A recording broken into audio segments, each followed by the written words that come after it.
My name is Charlene, and I need you to understand something before I tell you this story. I loved being the one they called. I did.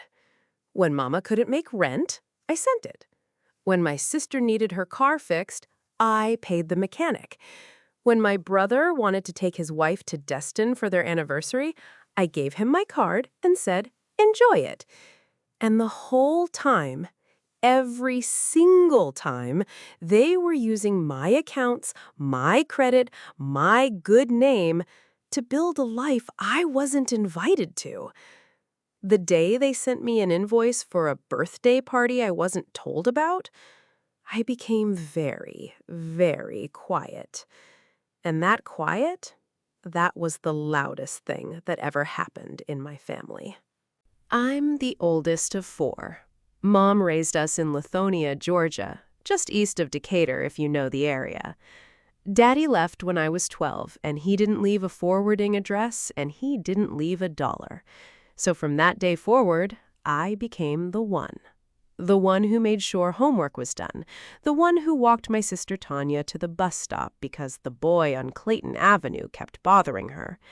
The one who worked the after-school shift at Publix starting at 15 because Mom's second job couldn't cover the light bill that month. I was good at money. I don't know why. Some people are good at music. Some people are good at making you laugh. I was good at seeing where the dollars went and making them stretch. By the time I was 26, I was an assistant branch manager at a bank in Snellville. By 30, I was running a branch in Conyers. Mom would call me and say, "Baby, can you look at this letter from the bank? I don't understand it." And I'd say, "Mom, that's a scam. Throw it away." I was the family translator for anything with a dollar sign on it. And I didn't mind. That's what the oldest daughter does. My sister Tanya is 2 years younger. She's beautiful. I mean that. She's genuinely beautiful. And she has always known how to show up when something is being given and disappear when something is owed. My brother Darnell is 4 years younger, and he's the charmer. He could convince you that a rainstorm was his idea, and you should thank him for the water. And my youngest brother Marcus is 28, and he still lives in Mom's house, and still eats Mom's food, and still calls me when his phone bill is due. That's just Marcus. I loved them. I need you to hear that before you hear anything else. I loved all four of them more than they ever had to earn. Before I keep going, where are you watching this from? City and time. I want to know who's up at midnight listening to somebody else's family mess, because if you're here, somebody in your family has probably looked at you like an account they can withdraw from whenever they want. Let me know I'm not talking to nobody. It started small. Of course it did. These things always start small. 2018. Mom needed $400 for a car repair. I said, of course. I went on her bank app and I transferred it from my account to hers. While I was in there, I noticed her water bill was past due, so I paid that too, and her electric. And then I set up automatic payments from my checking account to her utility accounts because, honestly, it was easier. It was easier than getting the call every month and feeling that thing in my chest that said, "You should be doing more." So I just did it. I put Mom's water, power, and internet on my account, and I didn't tell her because I didn't want her to feel like a burden. That was my first mistake. Not the money, the silence. Then Tanya called me in 2019. She'd been approved for an apartment in Sandy Springs, but she needed first month, last month, and a security deposit, and she didn't have it. I said, "Tanya, I'll cover it, and you can pay me back." She said she would. She didn't. And then her lease came up for renewal, and she needed me to co-sign, and I did, because I'm her big sister, and that's what big sisters do. And then she asked me if she could use my card for a furniture delivery because hers was declined. And I said fine, and then I forgot to take my card off the account, and she didn't remind me. Darnell was the one who turned it into a system. Darnell came to me in 2020, right when everything shut down, and said his business was struggling and he needed to keep the lights on at his barbershop.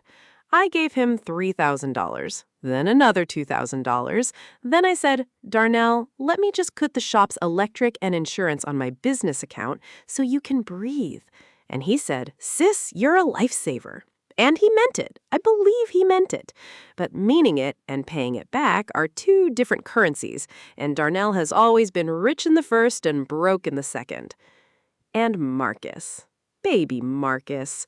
In 2021, he called and said his phone was getting cut off, and could I just... And I added his line to my family plan, and then his girlfriend's line, and then his girlfriend's daughter's line. 4 extra phone lines on my account. I was paying for a family I didn't live with.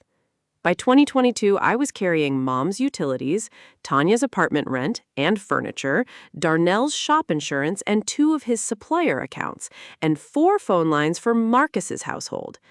I sat down one Sunday and I added it all up, and the number was $47,200 over 4 years. $47,200. And not one of them, not one, had ever said, Charlene, let me pay you back. Because I never asked. And that's on me. I know that's on me. May 14th, 2024. My 36th birthday. A Tuesday. I woke up to 3 texts. Mom said, happy birthday, baby. Tanya sent a balloon emoji. Darnell didn't text at all. Marcus sent happy B-Day. No capital letters, no punctuation, sent at 11:47 p.m. like he almost forgot. I went to work. I came home. Nobody called. Nobody came by. Nobody said, let's take Charlene to dinner. Nothing. And I told myself it was fine. I said, Charlene, they're busy. It's a Tuesday. It's not a big deal. I said that to myself because that's what you do when you're the one who holds everything together. You make excuses for the people who don't hold you.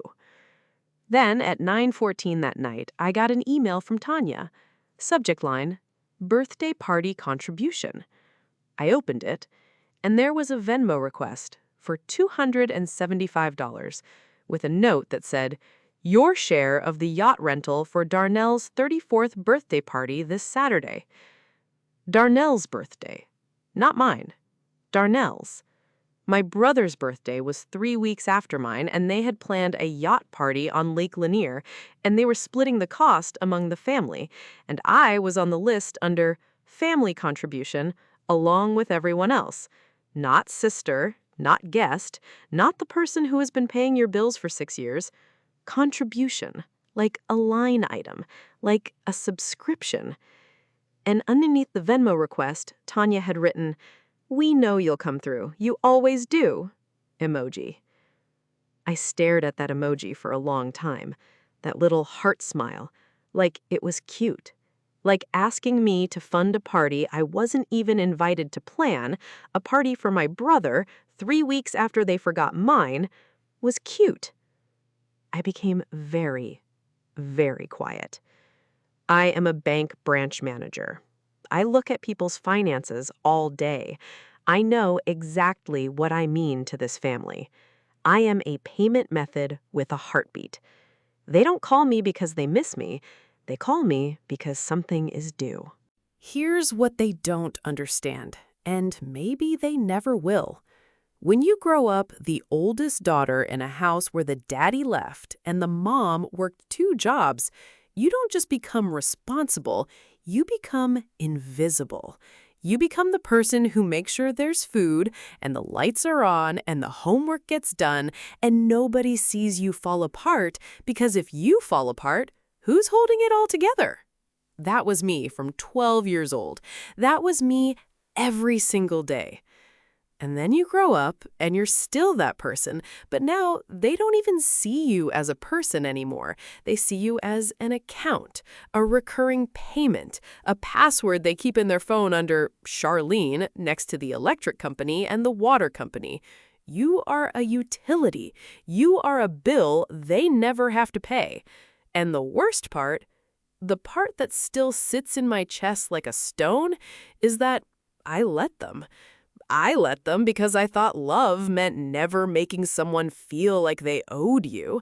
I thought being the big sister meant absorbing the cost so nobody else had to feel it.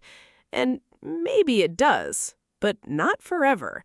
Not when they send you an invoice for your own irrelevance. Wednesday morning, the day after my birthday. I sat at my desk at the branch at 7:45 a.m. before anyone else arrived. I opened my banking app, and I began. I removed my card from Tanya's apartment portal and from the furniture store account. I revoked my cosigner status on her lease through the property management office. They required 30 days' notice, and I gave it. I canceled my auto pay on Darnell's shop insurance and the 2 supplier accounts. I removed my card from the barbershop's payment system. I took Marcus's phone lines, his girlfriend's, and her daughter's, off my family plan and moved them to a prepaid account in his name only. I called the carrier and I said he needs his own account today. And I canceled Mom's automatic payments for her utilities and called her and said, "Mom, I set up direct deposit from your Social Security to cover your water and power. It'll go out automatically. You don't need to worry about it. But it's coming from your account now, not mine." Mom said, "Baby, you don't have to do that. You've been so good to me." And I said, "I know, Mom. That's why I can stop now." Then I opened Venmo, I found Tanya's request, and I sent exactly $1. $1. And in the note, I typed, "I'm not on board," because it was a yacht party, and I was not on board in any sense of that word. I did not call Darnell. I did not text Marcus. I did not explain. I did not argue. I turned off every valve that carried my money into their lives, and I sat back and I watched what happened when the pipeline ran dry. It took 4 days for everything to break. Day 1. Tanya's furniture store charged her card for the monthly payment, and it declined. She called me 4 times. I let them ring. She texted, "Charlene, my card got declined. Can you check the account?" I texted back, "Your card is fine. Mine is no longer on it." She didn't respond for 6 hours. When she did, she said, "You could have told me." And I said, "Tanya, you could have paid me." Day 2. Darnell's shop insurance lapsed. The carrier sent him a notice. He called me, and his voice had that thing where someone needs you and they think being nice for 30 seconds is the same as paying you back for 6 years. He said, "Sis, what's going on with the insurance? I got a red notice." I said, "Darnell, I removed my payment method from the shop account. You need to set up your own." And he said, and I will never forget this, he said, "Man, I'm in the middle of a busy week. Can you just put it back for a couple days?" I said, "No." That was it. Just no. Not angry, not loud. No. Day 3. Marcus's phones went to prepaid with a $15 balance. He called me from his girlfriend's phone and said, "Charlene, why are the phones off?" And I said, "They're not off. They're in your name now. You just need to fund the account." And he said, and I will never forget this, he said, "But I don't even know the login." And I said, "Then you'll need to call the carrier and set one up, like an adult." Day 4. Tanya's apartment management company called me because the cosigner revocation had processed, and they needed to confirm income verification for her lease. Tanya, who had been living in Sandy Springs on my credit for 3 years, had to prove she could afford her own life. She could not. The family meeting happened on Sunday. Mom called it. She said, "I need everybody at my house at 2. And I came, because she's my mother, and when she calls, I come. I walked in, and Darnell was sitting on the couch with his arms crossed. Tanya was at the kitchen table with her arms crossed. Marcus was in the recliner looking at his phone, and Mom was at the head of the table with her hands folded, which is what she does when she's about to say something that finishes a conversation, not starts one. Darnell went first. He said, "Charlene, I don't understand what's going on. You just cut everything off? No conversation, no warning?" And I said, "Darnell, I funded your shop insurance for 4 years. I paid 2 of your suppliers for 18 months. I gave you $5,000 cash during COVID. When exactly was the conversation where you thanked me supposed to happen?" He didn't have an answer, so he changed the subject. He said, "This is about the yacht party, isn't it? Over a party?" And I said, "No, this is about 6 years. The party was just the receipt." And then Tanya said, "So you're punishing us because you feel unappreciated?" And that word, punishing, like me taking my own name off my own accounts is a punishment. Like my money was a gift they were entitled to, and removing it is an act of aggression. That's the part I need people to understand. When you stop letting people use you, they don't say, "Thank you for the time you gave." They say, "How could you do this to me?" Like your boundaries are a betrayal. I looked at Tanya and I said, "I am not punishing anyone. I am paying my own bills now. I suggest y'all do the same." Then Mom spoke, and Mom said, "Charlene, I didn't know. I didn't know how much you were carrying." And I said, "I know, Mom. That's because I didn't tell you, and that's on me. But it's done now." And Mom looked at me for a long time, and she nodded. That was it. She nodded. Because Mom understood something that Darnell and Tanya and Marcus still don't. There's a difference between helping your family and becoming their infrastructure. 2 weeks after the family meeting, Darnell did something I was waiting for. He told the family I was being dramatic. He told his barbershop clients that I was going through something. He told his wife that I had money issues and was taking it out on the family. And Tanya started posting on Instagram. Vague stuff, you know the kind. Some people think money is love, and when God removes people from your life, let him. Little quote card stuff. And Marcus went quiet. Marcus always goes quiet when he needs something and doesn't know how to ask. But here is what I had. Because I am a bank branch manager, and I have been one for 14 years, and I do not lose paperwork. I had every transaction, every auto pay, every transfer, every cash withdrawal I made when one of them just needed a little something. I had screenshots of the Venmo requests they'd sent me over the years. Tanya asking for rent, Darnell asking for the shop, Marcus asking for the phone bill. I had the invoice for the yacht party. I had the text message where Tanya wrote, "We know you'll come through, you always do," heart emoji. I had that emoji framed in a screenshot like evidence at a trial. I printed everything, every page. I put it in a manila folder, and I wrote on the tab in Sharpie, "Receipts." And I brought that folder to the next family gathering, a Sunday dinner at Mom's house, and I set it on the kitchen table, and I said, "Before anybody says another word about what I did or didn't do, I want you to open this folder and read what it cost to be the family ATM for 6 years. And when you're done, you can tell me which one of those payments was dramatic." Tanya opened the folder. She got 3 pages in and closed it. Darnell opened it. He didn't get past page 1. He closed it and said, "That's not how I remember it." And I said, "Darnell, the bank remembers it exactly the way I do, because the bank doesn't have feelings. It has records." Mom didn't open the folder. She just looked at it on the table and she said, "Charlene, I owe you an apology. And I don't think I'm the only one."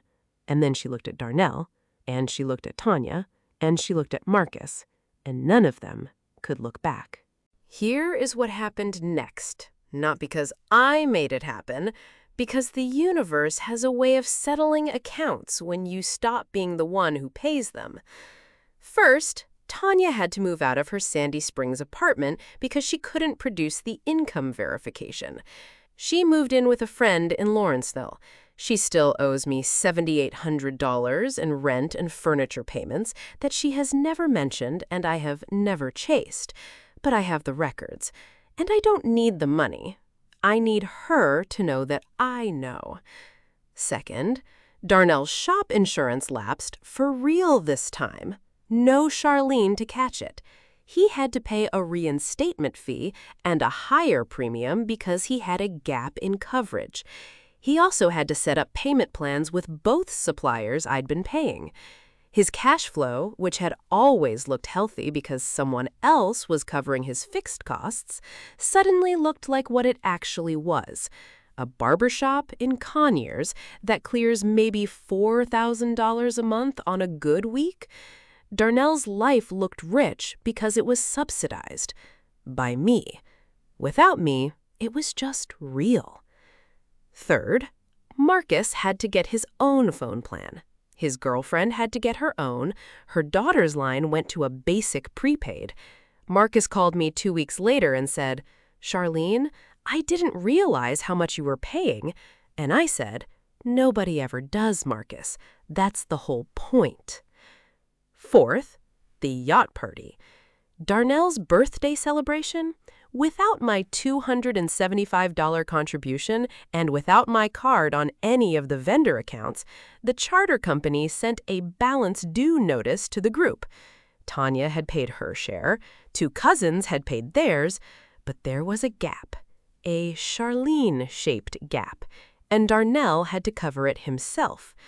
The charter company also sent an email to every name on the reservation confirming the updated payment status. So every person on that yacht guest list, every friend, every cousin, every coworker got an email that said, in effect, the final payment was adjusted because one contributor was removed. They all knew. They all knew somebody got taken off the list. They didn't know it was me, but I knew, and that was enough. Fifth, the Instagram posts stopped. Tanya deleted the quote cards because when the receipts are on a kitchen table, vague shade doesn't survive the light of day. I am 36 years old, and for the first time in my adult life, I am only paying my own bills. Do you know what that feels like? I went through my banking app last month, and every single recurring payment had my name on it as the account holder and the beneficiary. My rent, my car, my phone, my utilities, my streaming services. Mine. Nobody else's name on anything. Nobody else's life running through my checking account like a side door they never had to knock on. I took myself to dinner on my birthday. Not in May. I couldn't do May. It was too fresh. I went in June. I went to a restaurant in Buckhead, and I ordered the salmon and a glass of wine, and I sat by myself, and I thought about that little girl in Lithonia who used to walk her sister to the bus stop and do her homework at the kitchen table while Mom worked the late shift. That little girl didn't know she was becoming the family infrastructure. She thought she was just being good. She thought love looked like making sure nobody else felt what she felt. The worry, the counting, the quiet panic of checking the balance before you buy groceries. She absorbed all of that, so nobody else had to. And she did it for 24 years. Mom calls me now, and she doesn't ask about money. She asks about me. "Charlene, how's your day? Did you eat? Are you resting?" She never asked me those questions before. Not because she didn't care, but because she didn't think she needed to. I seemed fine. I seemed like I had it handled. And I did have it handled. I had everybody's life handled, but my own. The bills still tum, and Mom pays them from her own account now, and the house is still hers, and I still love her. I still love all of them, but I am not the ATM anymore. I am the daughter, the sister, the woman who finally understood that love and access are 2 different things, and you get to decide who deserves both. So here is where I land. People ask me, "Charlene, don't you feel bad? That's your family." And I say, no, I don't feel bad. I feel like a woman who spent 6 years paying for people who sent her an invoice on her birthday and forgot to invite her to the party. I feel like a bank manager who finally audited her own accounts and found out who was withdrawing and who was depositing. I feel like a sister who loves her family enough to tell them the truth. I am not a payment method. I am not a recurring charge. I am not the person you keep in your phone between the electric company and the water company. My name is on my accounts and only my accounts. And that is not a punishment. That is a boundary. And if you can't tell the difference, you're the one who's been crossing it. They sent me a bill for a yacht party I wasn't invited to, and I sent them $1 with a note that said, "I'm not on board." And then I turned off the money, and I turned on the silence, and I watched the whole thing come apart. Because the truth doesn't need a volume control, it just needs a stage. If you made it to the end of this, thank you. What was the moment in this story that hit you the hardest? Drop it below. I read every single one.